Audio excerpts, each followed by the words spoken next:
All right, everybody. Hello and welcome back to In the Corner. I'm Cash. Today we have episode 180, and there's a lot to talk about. We've had a lot of news, and we have a lot of good fights coming up this week. And Zuffa boxing in Ireland, UFC at the Apex, an MVP card, a good boxer card, and we will talk about all that and more. But we should start on a little bit of a sadder note. This week we had heard the terrible news that Alan Nascimento passed away. This is active UFC fighter. Apparently, he died from an unexpected heart attack in the middle of his sleep, and that's just really sad to hear. Um, this happened. We also had Raven Chapman. She had a brain bleed after a sparring session in Denmark, and she was in critical condition. Hannah Rapp also recently passed away. I don't believe that was related to any medical thing. I can't remember how she died. I believe it was a car accident, but I could be wrong. We also know Lee Reeves. He was knocked out last week, and uh, by Gary Coley, and he was in not the best condition. So I'm just, it's just there's been a lot of bad stuff lately across boxing and MMA, and it's been really sad. And of course, the worst of it is that two of these people have died. So yeah, I mean, you always got to remember what these athletes go through, and yeah, it's just bad. So I feel like it was important to just give them their shout out, and to Hannah Rapp and Alan Nascimento, may they rest in peace.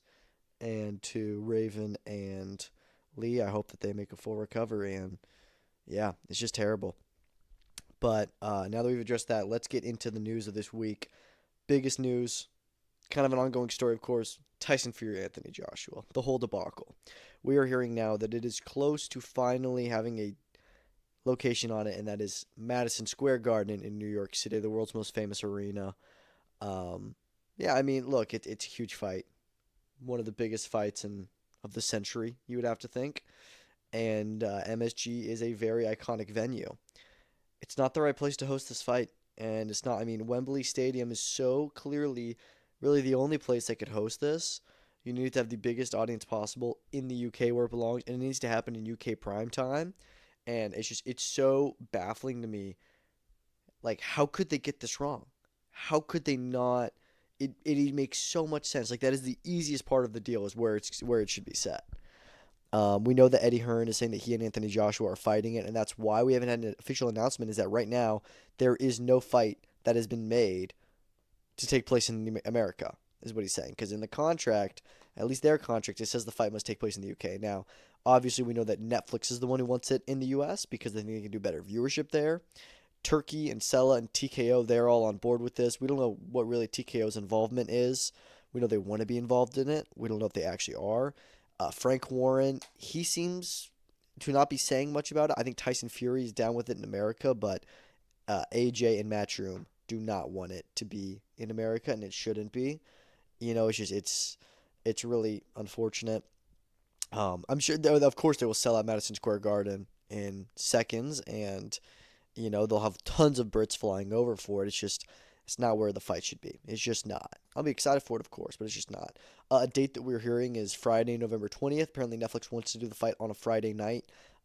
They've done a lot of Friday night events, and that is because they don't want to compete with college football in America, which I get. Again, they're really just trying to maximize viewership, and it's just, again, like, hey, you don't have to worry about college football as your thing if you actually just bring it to the UK where the fight belongs. It's just so silly. I can't believe how silly it is that, whatever. Again, November 20th, Madison Square Garden is what is looking most likely. That is not confirmed. It could definitely change, but that's what is being talked about. All right, we also heard the official announcement for UFC 331 Los Angeles at the, I think it's the Crypto.com arena. Is that right? Or is it the Intuit Dome? Which one is it?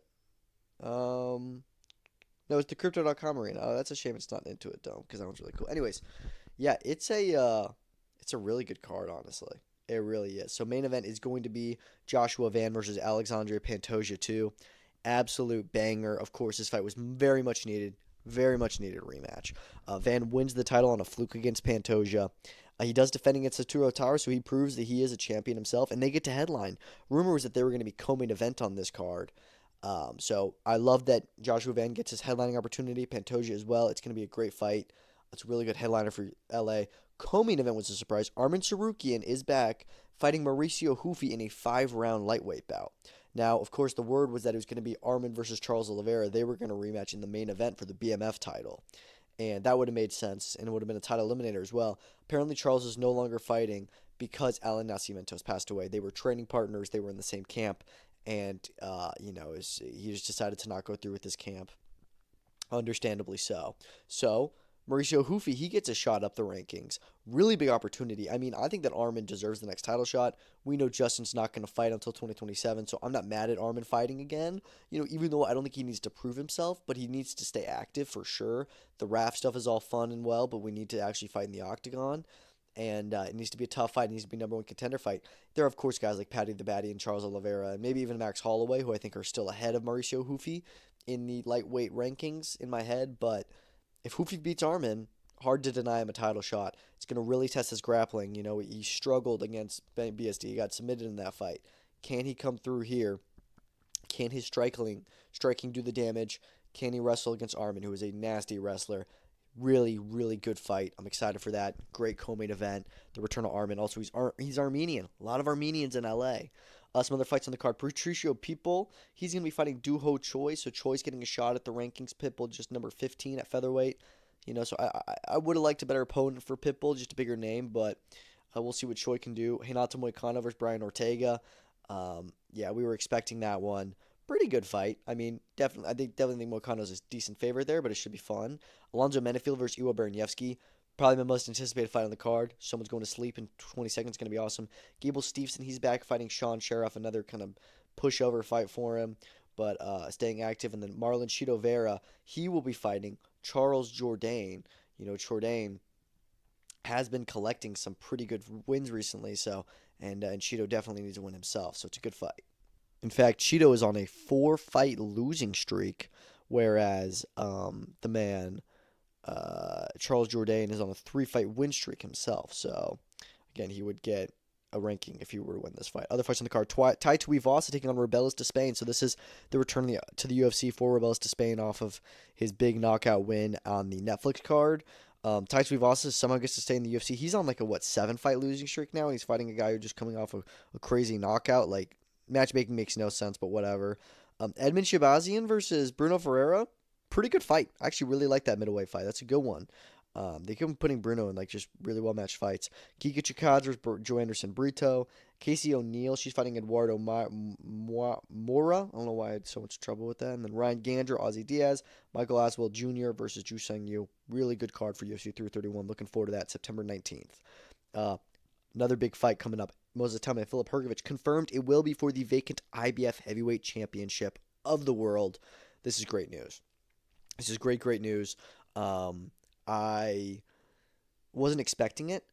There was talk about could they get this on the line. Frank Sanchez wins that eliminator. He is the mandatory. Moses is right there next to it, and then it is Filip Hrgovic in the rankings. I think he's somewhere around the top 5. So I guess that they offered Frank Sanchez a step-aside money that he couldn't refuse, and this is great. I mean, not only does it add more legitimacy to this fight being a big heavyweight fight and a big pay-per-view, but it gives Moses the opportunity to become a world champion. This is also the first legitimate world title shot of Filip Hrgovic's career. He fought for an interim title and lost to Daniel Dubois. He now gets to fight for a real world title. These are 2 top 10 heavyweights, undoubtedly. It's a big fight for Moses, and should he win, he becomes a heavyweight champion at just 21 years old. It's incredible. And this also sets up the inevitable fight between him and Daniel Dubois. In my head, I thought that Moses would beat Filip. Daniel Dubois and Fabio Worley, we learned today, are reportedly set to rematch in Manchester on October 17th at the Co-op Live again. Gotta say, much quicker turnaround than I would have liked for Fabio. Just a little bit over 5 months after all the damage he took. Would have liked him to take a little bit more time out of the ring, but it doesn't matter. He's still going to come back and fight and be a warrior. But I think Daniel Dubois definitely beats him in the rematch.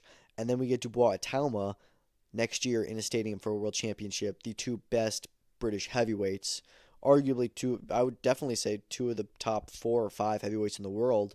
And now it would be a unification. Now, there's a little bit of an obstacle. Moses must now also beat Frank Sanchez for that to happen, and that's okay. I think that he beats Filip, and I think he beats Frank Sanchez. And look, these are still good fights, but Moses versus Daniel Dubois is the fight I think we all most want to see, and that would be unification further on down the line. So really excited for that. He also must defend against Sanchez within 6 months. So should get there pretty actively. All right, co-main event for September 12th is official. Ryan Garcia, Conor Benn. They will be Jai Opetaia versus Noel Mikaelian. Good fight. I would have preferred Jai versus Chris Plum Smith. I felt like that made all the sense in the world. He, of course, just had a war in June, so maybe went a little bit more time to recover, but I thought that was the whole point of signing both those guys to Zuffa, was to have them fight. Now they're marketing this as the World Cruiserweight Championship. Zuffa and Ring Magazine titles held by Jai are on the poster. Noel's WBC title is not on the poster. There's no mention of it. And we know that their deal had already been made between Don King, who represents Mikaelian, although he says he's not represented by him, and by Samson Lukowicz and PBC to do a fight between David Benavidez and Noel Mikaelian December 12th in Glendale. So it seems like the promoters made one deal for Mikaelian. He made a deal for himself with Zuffa. Now, we don't know if this fight's actually going to happen. The WBC could end up stripping Noel Mikaelian because they don't want to be associated with the Zuffa title. Don King reportedly could be suing Mikaelian and Zuffa Boxing for this breach of contract. It's not looking great. I mean, I do feel for Benavidez. Of course, the WBC also ordered him to defend the title against Benavidez, which I don't agree with. I don't think you can be ordered to fight another champion. I would have preferred to see Benavidez versus Mikaelian so he can become a 3-belt champion, and Opetaia versus Dalton Smith because they're both Zuffa fighters. I'm fine with this route as well. I hope the WBC title's on the line if it happens, but again, this is all ifs. Like, it seriously may not happen with all this legal trouble that's going to get stirred up. So this is going to be a developing story to watch, but as of right now, that is the co-main event. We're also hearing that Mark Magsayo versus Andres Cortez will be on this card as well. We know that fight is going to happen. They said it about a month ago, and it's a good lightweight fight for the Zuffa roster. Winner of that would fight Rayo Valenzuela for the Zuffa lightweight title. And it definitely does seem like this is going to be a Zuffa card. You know, Ring Magazine, but mainly a Zuffa card with a lot of Zuffa fighters on it. So, yeah, that is all of the news, the big news. There's more news coming out, but let's talk about the fights we have coming up this weekend. Speaking of Zuffa Boxing, their first time in Ireland, main event, is an IBF World Championship. You know, they had a lot of drama in March with Jai being the IBF champion and him being stripped afterwards, but Zuffa is not putting the Zuffa title on the line here, and they are marketing this as a world middleweight championship, not IBF. They're not saying that on the poster, not putting the belt on there, but they are addressing it as a world championship. So going back a little bit on their plans and their words, but oh well, it's a great fight. Aaron McKenna, Etinosa Oliha, both these guys undefeated.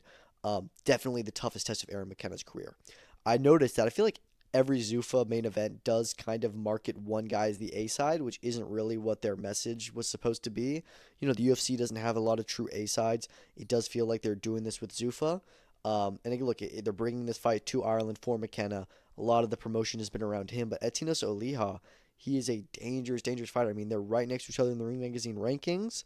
I don't know if I've ever actually seen Oliha fight, but I have seen McKenna fight. He dominated Liam Smith, or sorry, excuse me. Yeah, no, it was Liam Smith last year. In April, hasn't fought since then. Would have liked a little bit more activity, but you look at Oliha, he hasn't fought. Well, I guess he did fight in September, but even then, that was a 6-rounder against a journeyman. Before that, his last real fight was a 12-rounder in September of 2024. So he's not been the most active fighter either. I think this should be a really good fight, and I'm going to pick McKenna to get the win, get the hometown behind him, but I'm very much ready for a close decision fight and potentially an upset, if you can even call it that, for Oliha. It's just a very good fight, and I feel like the middleweight division is really about to kick up and get more interesting. You know, this is the only vacant title left right now. Carlos Adames is the WBC champion. Denzel Bentley is the WBO champion after being upgraded. Arslan Lara, the WBA champion. So we shall see. Coming event there, Callum Walsh stepping up, fighting Tyler Denny. I mean, I think that he'll beat Denny. I think that he should beat Denny, but Denny's no slouch. He did lose to George Liddard in his last time out, but that was a close fight. He gave Liddard a great fight, and I expect this one will be really fun. I mean, Callum Walsh is good, but he's not great, so maybe he drops this one. I don't know. It should be a good fight. But, you know, again, he's with Irish fans behind him. That I'm really excited for that one. Middleweight doubleheader. Joseph Ward, light heavyweight fighter. He's going to be fighting Artyom Kasparian, who's undefeated himself. You know, not too familiar with either of those guys, but it's a 10-round fight on the main card. Sam Hickey versus Brad Axe. You know, a decent opponent for Hickey. He's one of the best prospects in the UK. And then Lewis Green opening up the main card, fighting Daniel Buchuk in a 6-rounder. Hopefully that's a fun one. You also have Connor Coyle in the prelims, fighting Mark Buke in a 10-round fight. Coyle, it was a draw with Milnicki when he definitely lost, and then he got changed to no contest, I believe, for like a drug failing. So we'll see. How he looks here. Stephen McKenna, he's back fighting Owen O'Neill. Hopefully we get another crazy knockout as he did on the last Zuffa appearance. And then Patrick O'Connor opens up the card against Juan Manuel Moriel, also a 6-rounder. That one at the cruiserweight division. Decently good Zuffa card. We also have a boxer card on DAZN, the first of its kind, first ever time boxer has been, a DAZN broadcast. And it's a boxer card. I mean, look, like their Sky cards were actually pretty solid. This is nowhere near at that level, but the main event is good. Troy Williamson and Callum Simpson rematching. Nobody thought Simpson was going to beat Troy Williamson. He's had this career resurgence, and it was a very close fight, one that Williamson was ahead on. And similar to what happened with Ivan Zuko, Callum Simpson is susceptible to getting hit and getting hurt. And we'll see how this one goes, dude, because there's a really good chance that he may have just outgrown the weight class. He is a huge super middleweight. Troy Williamson is a small super middleweight. I think that Callum Simpson, even if he wins this, he'll probably go up to 175 next. He's always called out Ben Whitaker. Maybe it's the time to make that fight pretty soon, at 175. But I'm going to pick Callum Simpson because usually the way these rematches go is that the loser, the big upset, they do usually figure their stuff out. There was something wrong in their camps, and they correct it. And Troy Williamson is beatable. He definitely is. He was on a 3-fight losing streak not long ago. So we shall see how this one goes. I am picking Callum Simpson by decision. Could see another upset, though, I guess, but Williamson is probably still the favorite. All right, some of the fights for that undercard co-main event. Greatest Krause fighting Sean Hemphill. Pretty good fight. Good setup for Krause. Hemphill upset Mark Jeffers. He gave Ty Mitchell a really good fight in the UK. This is his 3rd fight in a row there. I noticed that he did miss weight. This fight, I think it was meant to be a light heavyweight. I'm not sure how much he missed by, but obviously disappointing. Never like to see it. Greatest Krause is a great fighter. He's a monster. He knocks everyone out. This is definitely his toughest test, though. So it is time to see what he's really made of. If he gets a knockout here, then we know he's a legit prospect. Sean Hempel's the kind of guy we're gonna find out what you're made of against. And this is kind of like his fraud test, and I think he will succeed. Some of the fights on the card: Hassan Azim versus Jack Martin. A step up for Azim, a decently matched fight. Mauro Silva versus Tyler Christopher. Both those guys undefeated. I like that one. We also know that James Dean Fury, he'll be on the main card, as will, it seems, Fraser Clark, who is surprisingly back. He's fighting Lama Griggs in a 6-round fight. Griggs is 3-13-1, so kind of out of nowhere that he's on this card was just added this morning. He did have a close loss to Justice Hooney last time.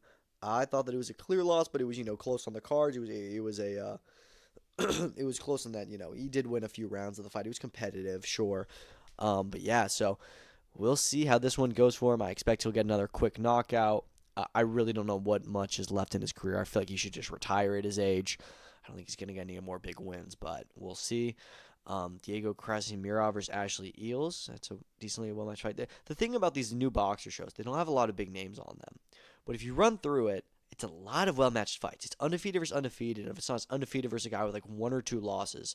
There's only a few fights on this card are not well-matched, I would say. And it's like the Fraser fight, the Fury fight, and the Brad Casey fight. Everything else looks like it's really well-matched. And I appreciate that. I think that's cool. Especially in the UK where we see so many journeymen with like 100 losses. It's nice to see a change. Our MVPW number 5 in Orlando again. Great main event here. Cherneka Johnson, Dina Thorslund. Such a good fight. Undisputed Bantamweight Championship. Dina Thorslund was pregnant. She had to leave the division. Cherneka Johnson took over, cleared it out, became undisputed champion. And now this is a 50-50 fight for the world championship. Like I said, all of them on the line. Man, this is a really tough call for me. I am leaning Sugar Neeks just because of the form she's been in and how she's dominated all these other bantamweight champions and contenders. But Dina Thorslund is undefeated, and I think she's pound for pound number 1 on BoxRec. At least she's widely considered a top 10, pound for pound fighter. There's just something about it where I don't know, maybe this time out of the ring, Sugar Neeks has really improved her game, and Dina Thorslund has slipped. I don't know. Again, I could literally see this one going either way, and I want to be surprised in the slightest if Thorslund gets the win because it's that good of a fight. I just have to pick a side. I'm going to go with the champ. Co-main event there, Desley Robinson taking on Tam Thibault. Yeah, I really like this fight. I've been a big fan of Robinson's last few fights. Thibault, she has been unbelievable in the start to a pro career. 4-0, 3 knockouts. Never seen as much power, I think, in a female heavyweight of her size. She's middleweight. She's a big, strong fighter, and this should be a war. I don't think it goes the distance, and I think the Bolt will win the fight and become Unify World Champion. I'm very, very big on her. Sheretta Metcalf fighting Amanda Gaye on this main card. That's an 8-round fight. I really like that one. Another very well-matched fight. Gaye going down to 115 pounds. I like it. It should be good. I'm going to lean... the thing with Metcalf is that she wins a lot of her fights because she's a tough fighter to win against and look good against, and, often has close, contested decisions. We'll see if this one goes her way or not. I think that she can beat Gaye, though, so we'll see. It's a close fight. And then Crystal Rosado will open up the main card against Alondra Hernandez. Hopefully that's a fun fight. They definitely are pushing her hard. Jean-Paul Rivera headlining the prelims. Danier Paro, he's back fighting Aleem Whitfield. Hopefully he gets another knockout. I'm a big fan of him.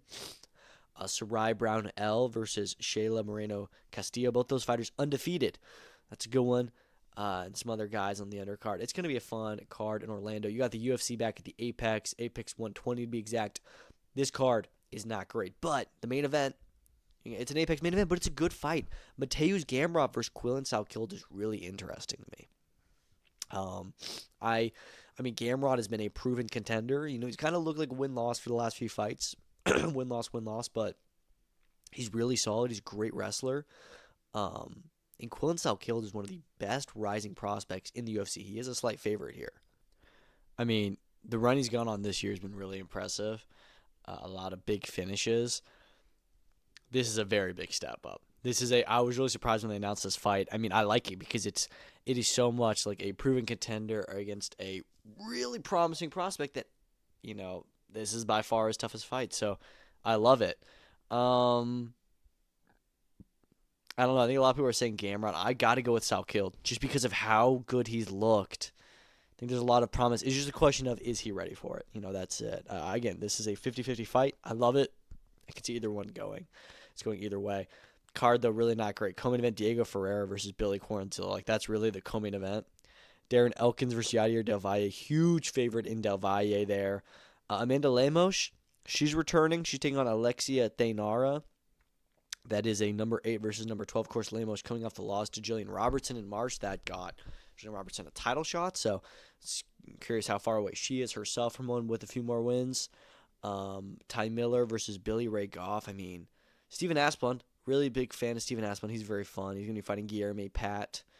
Dr. Nurgojai versus Bruno Lopez. Louis Sutherland, coming off the loss to Tai Tuivasa. He's on here. Manuel Sosa. I don't know, dude. It's a really rough lineup. I can't even sugarcoat it. It's just bad. PFL Charlotte, on the other hand, not a bad card. Not a bad for a PFL. Finally, a PFL card where it feels like we have a ton of fights. The last few cards have been 8, 9 fights. We got 13 on the line for the night. Main event, Bryan Battle, Dalton Rosta. Really good matchmaking. Of course, these were the 2 losers of the PFL Pittsburgh fights in March. The winners went on to fight for the interim title. They fight here. And they themselves will probably be in a pretty good shot. I think that the winner of this, maybe they fight Fabian Edwards. Or they just wait for the winner of Castella Van Steenis versus Johnny Eblin. Maybe they fight Impa Kasangane. I don't know. A lot of good fights in the PFL middleweight division. It's probably their most robust weight class. I'm going to be leaning Bryan Battle here. He's UFC proven, and I really like Dalton Rosta. I think he's a fun fighter. It's just that Bryan Battle has beaten better opposition, and he's hung in there with tougher opposition. So I think he gets the win, but it's a close fight. Dovlet Yagshi Murata versus Simeon Powell is a great fight. That's a really fun one. That's going to be a war. I'm picking Dovlet, even though he is a lot smaller. He's 6 inches shorter. I think Simeon Powell is so much fun to watch, but I think Yagshi Murata should get the win over him. Josh Silveira versus Aaron Jeffrey, another really good middleweight fight. The winner of this, maybe they put themselves into the mix. Lewis McGrillen, coming off of his first loss in a while, just 3 weeks ago. He's already back fighting Brandon Lewis. Hopefully he can get the win here. And then Josh Friend versus Johnny Gregory will open up the main card. Denis Goltsov on the prelims fighting Hassan Matsiev, who is undefeated. I kind of like that fight, it's a lot of good stuff on here. PFL Charlotte on ESPN tonight. Should be fun. You also have BKFC back in Sturgis for the third year in a row. Main event is Brian Aikson versus Mike Jones. This is definitely their least star-studded BKFC card there, just because, I mean, usually we're used to having world title fights headline these cards, like 2 of them. None on this card. I don't mind this main event. I think it's decent. I think it'll be fun, but it's just not a title fight. Bear Hill, I'm a really big fan of him. He's fighting Brady Meister in the co-main. Zeb Vincent versus Alonzo Martinez, and then Cheyenne Bintley versus Crystal Pittman. Those are pretty noticeable BKFC title challengers in the past. So that's like your main card for that one. And then lastly, there is a fight in New Zealand, IBF Cruiserweight Eliminator for the title winner of this will be fighting against Vidal Riley for that vacant belt. It's David Naika versus Floyd Mason. New Zealand versus Australia. One loss on Naika's record. That was, of course, to Opetaia last year. He has gotten 2 wins since then. And then Mason has 2 losses on his record. One of them to Master Knock. The other one to Ngabu. So both those guys, I think, are like kind of world title challengers in the past. Look. It could go either way. It could be fun, but I definitely am going to favor Naika to get the win here. He should be able to, just, at their respective stages in their careers. I think Mason is decent to get up here. He needed to be to get a world title shot, but I think it'll go Naika's way. That one will be in New Zealand. One last thing I forgot to mention, the fight between Desley Robinson and Tam Tibble, that will be now for the ring middleweight title. Kind of breaking the rules because it's number 1 versus number 3 instead of number 1 versus number 2, but whatever. It's still probably the best fight in the division until Clarissa Shields gets there in 1 week. But yeah, it's a good fight there. That's for the ring title, as will be Michaela Mara versus Chantel Cameron, and that is the best fight at Super Welterweight. That is number 1 versus number 2 in their ranking, so that undoubtedly has to be for the ring title. So cool to see more fighters get to fight for ring championships. All right, some other news. Let's talk about it. Devin Haney, Liam Paro, unification talks for October in America. Not sure what promotion would be putting this on. Of course, when Devin Haney was going to fight Keyshawn in America in October, that would have been on a top rank. I feel like No Limit. Maybe they could pay Devin to come down under, although that'd be a heavy fee. There's definitely a lot of fights I would have preferred for Devin, like Keyshawn, like Shakur, like some other big names. But if none of them are available, if he's trying to get them and it's not working for whatever politics, a unification is not a bad move. Liam Paro has been moved so well by No Limit for them to already get him into a world title shot. Now they're about to get him a potential pay-per-view fight against Devin Haney, who is one of the biggest stars in the sport. I'm down with it. I would love an instant unification in both these guys' first title defense. No complaints from me. That's a good fight. Obviously, I'm going to favor Devin Haney by some distance, but it's a good fight. It really is, and looking forward to that. Some other UFC news, Yair Rodriguez versus John Silva has been confirmed for the Noche UFC main event. Really fun featherweight fight. Of course, Yair versus Diego Lopez. That's the one that would have made the most sense, but I think that Yair being out for as long as he has been, and John Silva becoming the star that he has been, it makes a little bit more sense for where they're at in their respective journeys. Diego Lopez would almost be like a step down for him to fight Yair Rodriguez, who hasn't fought in a year and a half. He also may be moving to lightweight. There's been a lot of talk about that, so we shall see, but that's a really good main event, really good fight in that card, one of the best they've done in a while. We also have the official confirmation that Joseph Parker, his UCAT suspension has been lifted. He can now return to the boxing ring, which is good news to hear. I did not agree, with his extracurricular activities, but I do not think that using cocaine is a performance-enhancing drug in the slightest. And I don't think that the suspension was, spending for like a year, however long it was overly necessary, because he wasn't trying to win by doing that. But hey, if he's corrected it, he can still do something in the heavyweight division. Like he's still a game contender. And that fight with Fabio Wardley, questionable stoppage, and he was ahead on the scorecards at the time of that stoppage. So just saying, I don't think that his story is over at all. So heavyweight division has missed him, and he can get right back into a big fight. PBC announced the first non-pay-per-view of their DAZN deal the other day. We know what it was going to be, but now it's confirmed. Pitbull Cruz versus Nestor Bravo in San Diego. 140-pound fight. I'm not sure if the WBC interim title's on the line. I would assume it is, but because Pitbull did hold that title, though they may have vacated him from it. I don't know, but look, it's a step down in competition for Pitbull. There's no doubt about that. This is meant to be a showcase fight, but I don't think Pitbull is a world beater, and I think that Nestor Bravo can be fun. So I think it could be a fun fight. It's just definitely not a 50-50. The co-main event will be Jesus Ramos versus Miram Nursultanov. That is a much more competitive fight. Nursultanov has not fought since 2023. He's been mandatory for that entire time. and has not gotten the WBC title shot. Ramos, the interim champion, he will finally fight Nursultanov, and that could be a good one. Although I do favor Ramos just because you can't be out for 3 years and expect to beat a world-level guy. But yeah, it's going to be September 19th in California. Should be fun. Fortunately, Skye Nicholson is out of her recently announced fight with Mio Yoshida. The first fight of this MVP Matchroom Alliance. He's already off. She got injured. Apparently, they're planning to reschedule that fight for October, November time. So she should be back in the ring soon. It sucks, but that card is already loaded. It's fine without her. We also got the confirmation that Niraj Goyat will be fighting on that card. So he's no Skye Nicholson, but he definitely is fun, and he knows how to promote. So they're keeping him active as well. But they also announced the full card for their TikTok event on August 21st. We knew it was going to be headlined by Amanda Serrano. The most notable addition is the co-main event that is Mayeli Flores versus Melissa Mortensen for the WBA Super Bantamweight title. Good fight there. Really good fight. Ellie Scottney recently vacated this title along with her other ones. And yeah, so I guess it's the vacant title fight. Mayeli Flores, always fun to watch. And Melissa Mortensen, she's undefeated. Another fighter from Denmark that I guess is being added to the MVP roster. So I like that fight. Other than that, a lot of more prospects. Jamal Harvey, Avius Griffin, Julie Poca. These are good fighters. Lupita Medina, Roxy Verduzco, Nelfi Tiafak, who's a great heavyweight prospect. Jocelyn Camarillo, Keno Marley, and Paulo Barredo. So a lot of stuff you would see on the prelims besides the main and co-main event. A big card for TikTok. I thought they would just have like maybe 6 or so fights. It looks like they're going to have like 11. So you're really curious how that's going to work with the mechanics of it all. So Top Rank has booked a venue in San Antonio, an arena, for October 24th. They have a hold on it. Everyone's talking, is this Manuel Navarrete versus Oshaki Foster? This is the fight everyone wants Top Rank to make. They've the two best 130-pounders. They're both champions. It would be a 3-belt unification. They should undoubtedly make this fight. It's just a question of will they or won't they. Top Rank doesn't really do a lot of unifications in-house, and this is an opportunity for them to do that, and it looks like they may be doing it. There hasn't been a lot of reports about this fight happening and whatnot, but it's just that Top Rank has a hold on the arena. Of course, Navarrete fights a lot in Texas. Foster's from Texas. More of a middle ground here. This has to be the fight, right? Like, that's got to be it, and it's a banger. It's a really good fight, so I hope that is what this means. Masamichi Yabuki is headed to Taken Promotions. That is word on the street. I think that's big because he's a really good fighter, and Taken puts on the best cards in Japan. So for him to get to be a part of those and fight some of their fighters more often would be really good for him.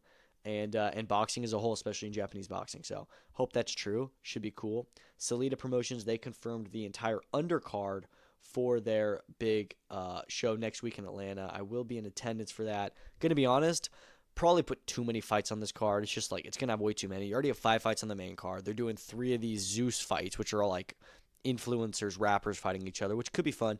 Also have 7 preliminary fights that are pro fights, but the card is good. Atif Oberlton, he's backing another 10-rounder against Romer Angulo, and then 7th fight down on the card is going to be Danielle Perkins defending her title against Olivia Curry. That's a great fight. That's an awesome fight.